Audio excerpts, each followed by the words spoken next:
welding's done. I just wiped this down again with some cleaner. So it's pretty much good to go. Another good reason to wear gloves. Don't want to get your oil from your hands on this. That would be bad. So once again, another good reason. So today we are going to put some body filler on.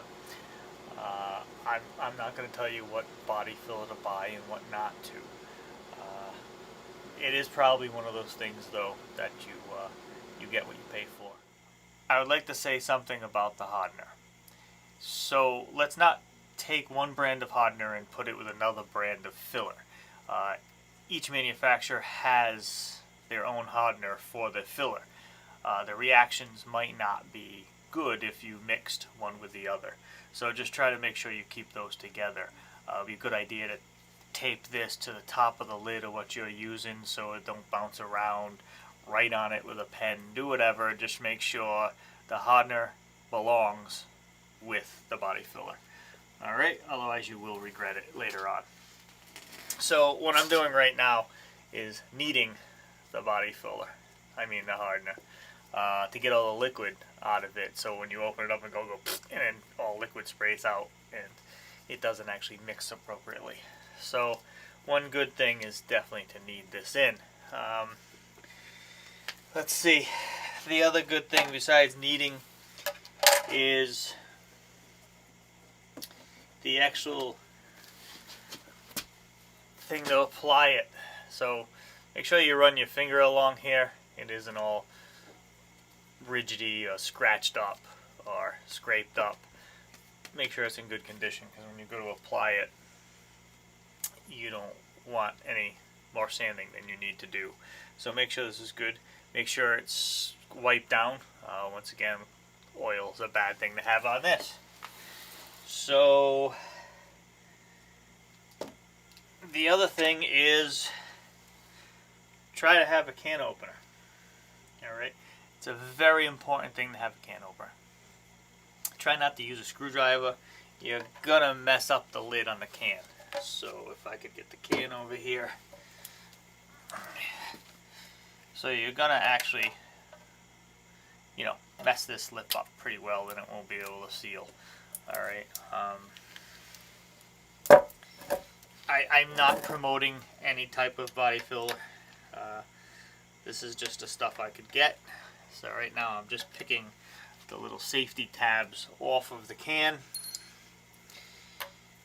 And then we'll get to it. So another thing to make sure that you know, mixing.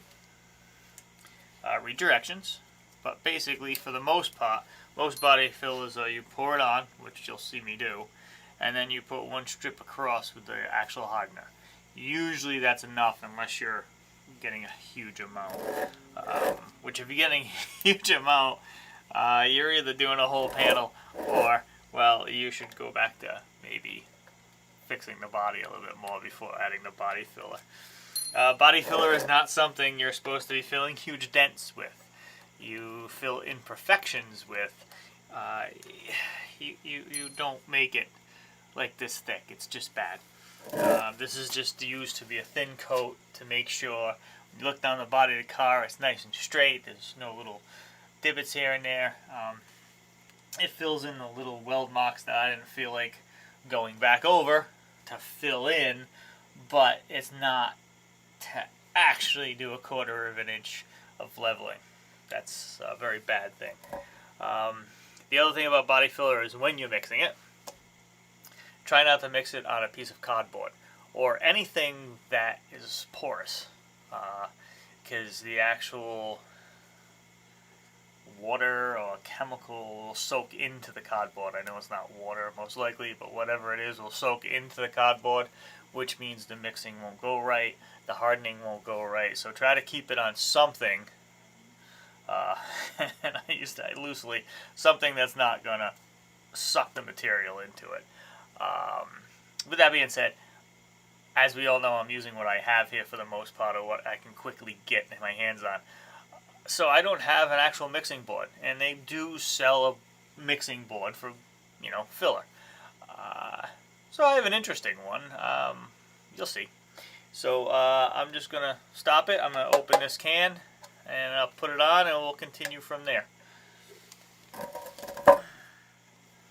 So if the body fill has been sitting for a little, you might notice a little liquid on the top of it.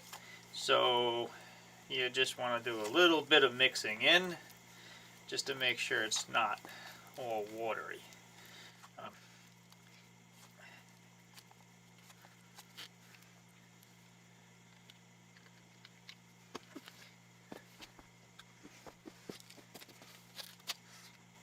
Alright, well,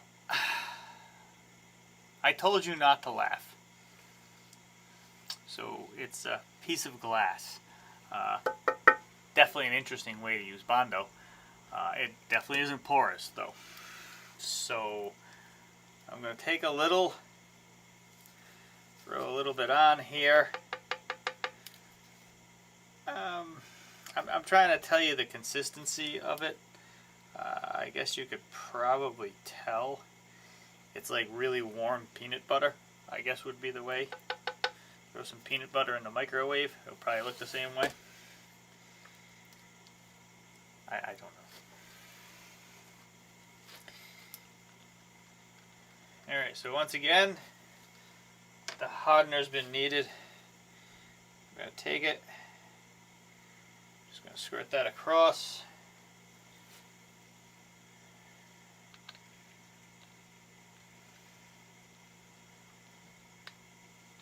Cap back on. It's kind of weird being glass. I'm all like nervous about dropping it and breaking it. So maybe I'm gonna put the cap on that. But maybe glass isn't the best idea because it makes you too nervous to use it. So from there, I'm just gonna mix this up. Bondo does have a heat reaction if no one's ever used it. So when it starts to get hot after a while, don't worry, it's kind of supposed to. So you just want to get all of it evenly mixed. You don't want it to have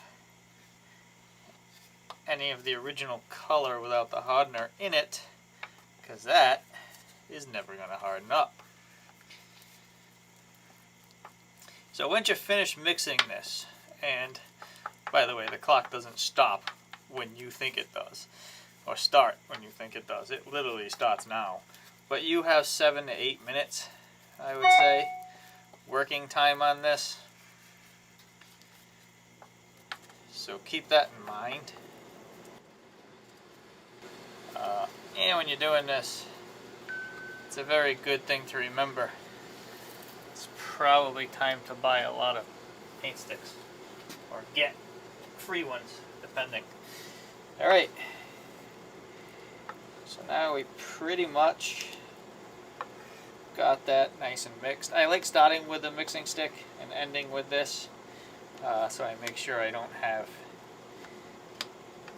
any stuff that isn't the right color. Alright. So, I've always been told to do this and don't continuously mess with this. So, do it as fast as you can. Don't make a mess like I did right there.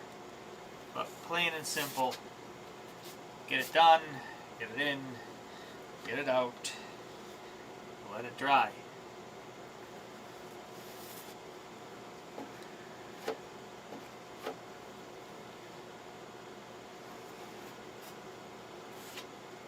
I'm saying it, I honest to God think I'm taking too long doing it. And I'll go with the fact that honestly, I might not have put or mixed enough of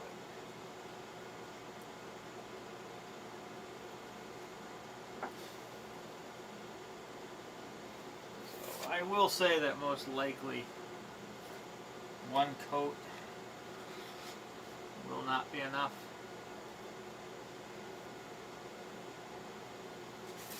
As you can tell, some reason, I have a mark going through the center of it, which is probably from me scraping the bottom of that. So, but I can be honest, it looks pretty good.